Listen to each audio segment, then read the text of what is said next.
Multa pyydettiin joululahjaksi semmoista kulhohiojaa. Mä katsoin, että AliExpressissä ja muualla Kiinassa niitä myytiin 29 € hintaan, niin täytyyhän semmoinen tehdä itse, että säästää taas. Se on rakenteeltaan tällainen. Että sinne tulee parit kuulolaakerit. Tässä on tää akseli, joka menee tuohon. Tähän tulee jonkinnäköinen kierre tai joku, mihin saa sitten tämmösiä talloja. Mä tulostin näitä 3 eri kokosta. Tässä tuli sitten semmonen runko. Joku näköinen, sillä se on pienessä kulmassa.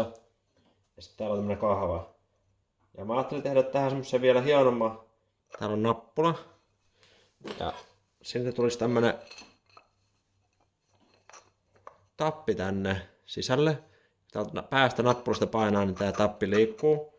Ja se tappi, kun painaa tällä sisälle, niin se menisi tässä akselissa olevaa reikää. Että kun vaihtaa tämän tallan, niin ei tarvitse mitään työkalua sen, kun painaa napista ja pyöräyttää sen auki. Tämän systeemin toiminta kyllä sitä on varmaan vähän selkeämpi, kun saa tätä kasaan päin. Mutta mä taidan aloittaa sen ehkä tämän rungon tekemisestä. Sen rungon sisällä tulisi nämä 2 laakeria. Ja sitten joku pidäke, millä nämä laakerit pysyy paikallaan. Teen ekana tähän tämmöiseen päätykupin. Eli kun sinne pitää saada ne laakerit sinne sisälle ja pidätettyä ne, niin mä leikkaan tästä ensiksi lyhyen pätkä. Kiertäytän sen M24 tiheäkierteisellä. Sitten mä teen toisen pätkä, mistä mä teen tämmöisen hienon kartion mallisen. Hitsaan sen siihen aikaisempaan holkkiin, missä on se kierre sisällä. Mä teen sen takia, kun mulla on tää kierretappi tällainen, että tää ei mene tänne pohjaan asti. Eli tällä ei saa tehtyä niinku pohjakierrereikiä ja en mä nyt tähän hätään semmos viitti ostaakaan. Ja sitten seuraavaksi mä teen sitten se itse rungo, johon tulee ulkokierreeseen M24. Ja tää saa kiertäytetty siihen kiinni sitten.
Siinä olisi nyt eka osa.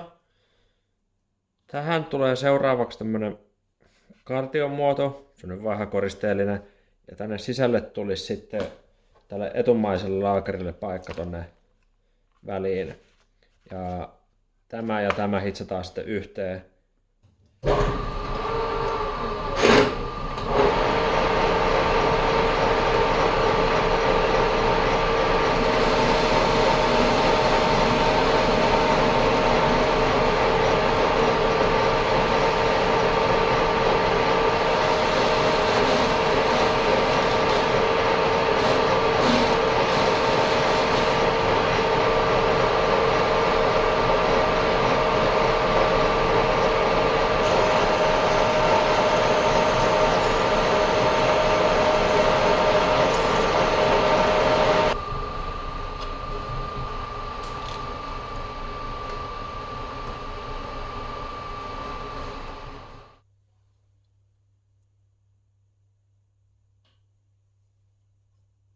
Se menee sinne kyllä.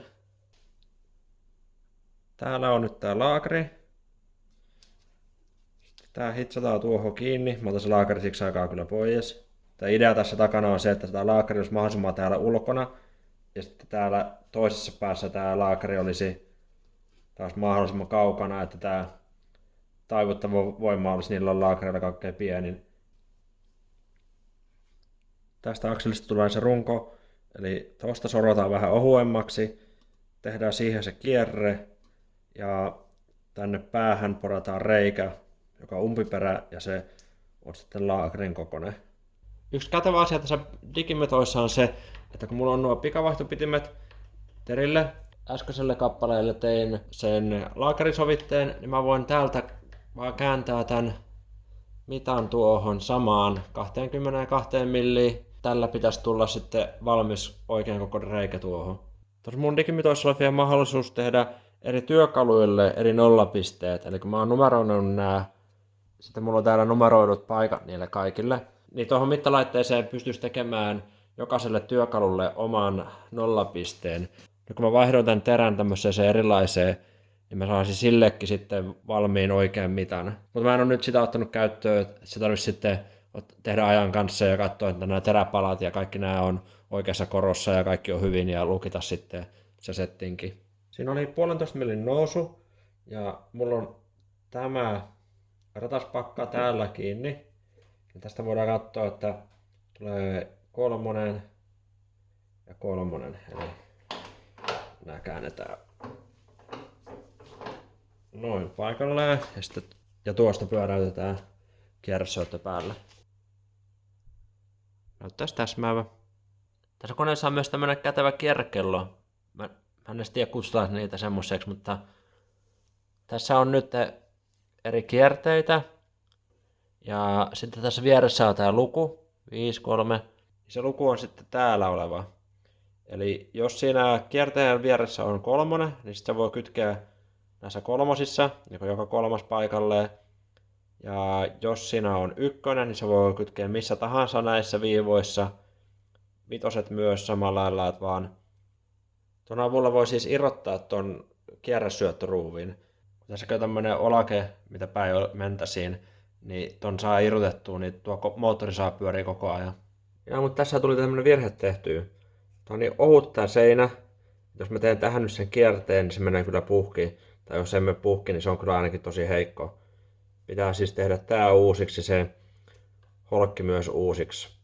Mutta onneksi on täällä internetissä helppoa sen, kun kelaa taaksepäin ja sitten kohta on jo uusi osa kädessä. Tää tulikin nyt valmiiksi täällä päässä reikä, laakerille sopiva.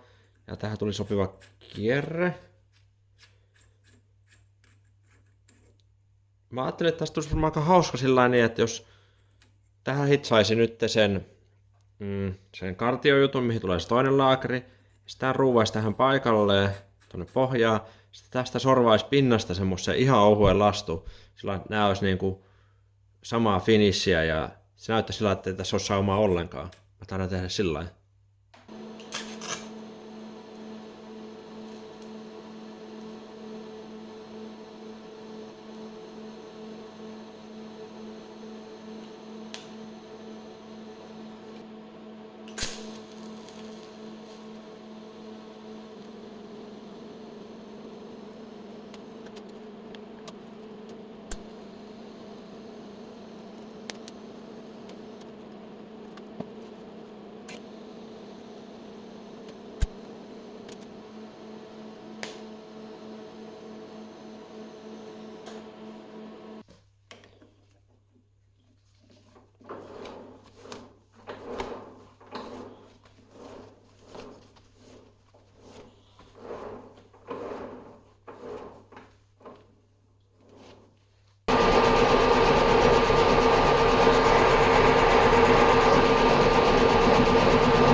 Tästä tuli hieno, sitä ei sitä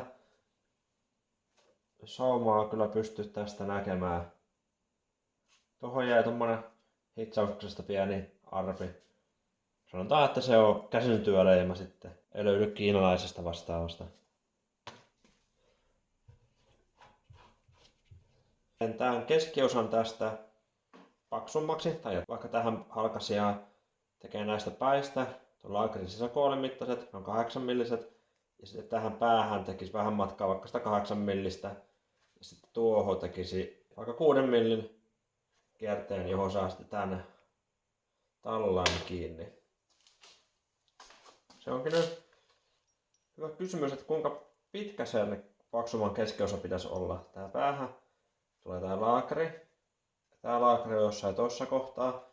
Tää tarvitsisi olla kyllä aika tarkkaa, koska tää on se, joka pitää sitten tän akselin, ettei tää pääse liikkua aksiaalisesti. Pitää tehdä vähän matematiikkaa.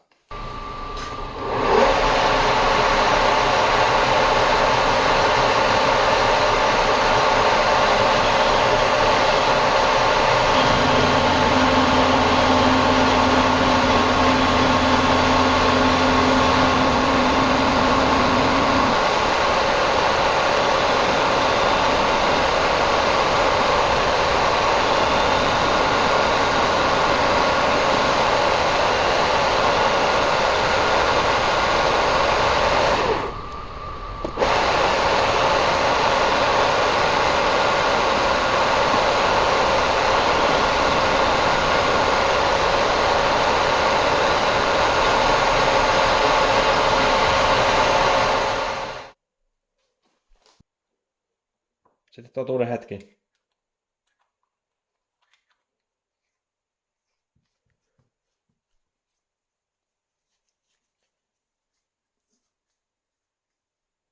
Pälystä ei juuri ole, mutta pyörii silti ihan vapaasti. Se on hyvä. Seuraava homma olisikin sitten kiinnittää tää kahva tää päähän. Tää on nyt ehkä vähän turhan pitkä, että se saisi kyllä olla ehkä tollanen.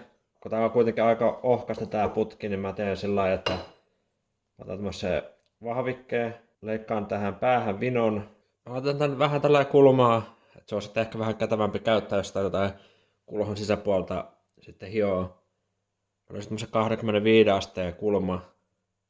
Se näyttää silmään aika hyvältä, niin mä teen se sillä. Leikkaan astaksi vannesahalla tämän pään 25 asteeseen.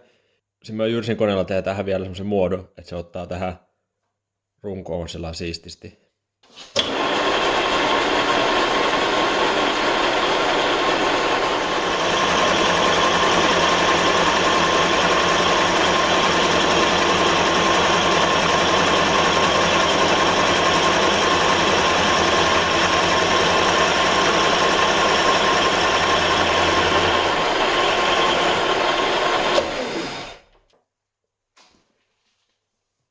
Tässä on nyt tämmönen muoto, että tää saa hienosti tohon suoraan.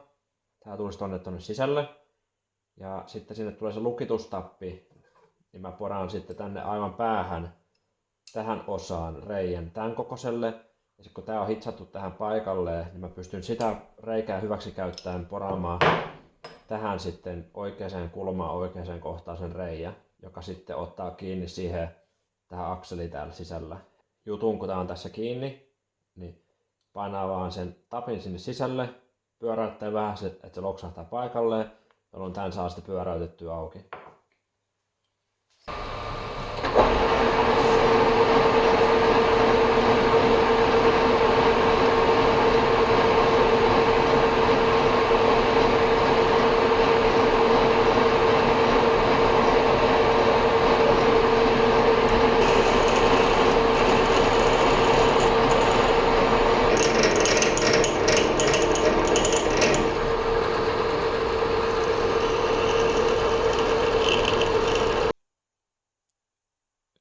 No niin, tämä homma alkaa nyt valmistua, eli tässä on nyt tämä akseli, johon on porattu tuo reikä.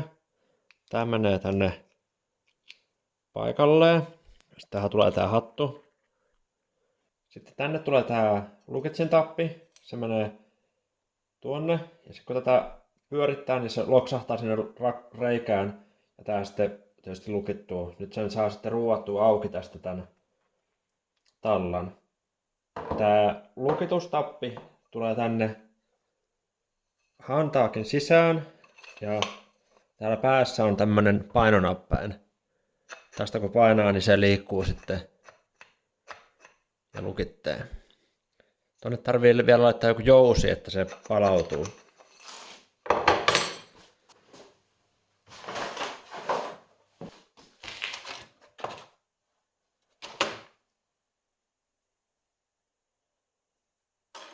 Tässä on erinomainen jousi siihen.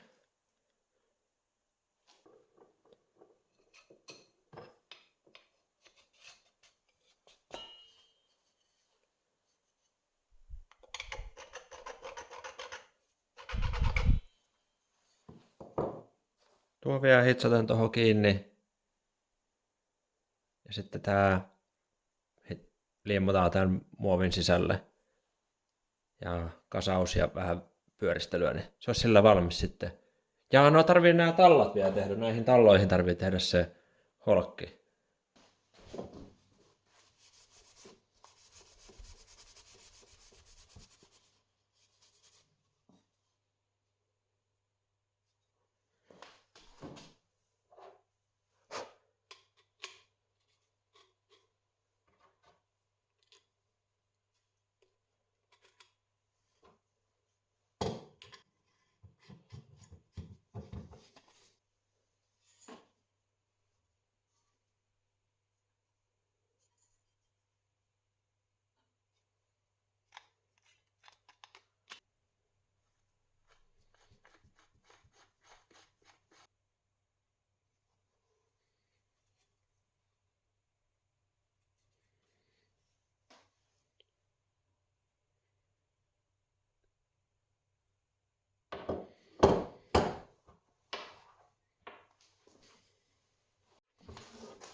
Tämä olisi nyt täysin valmis.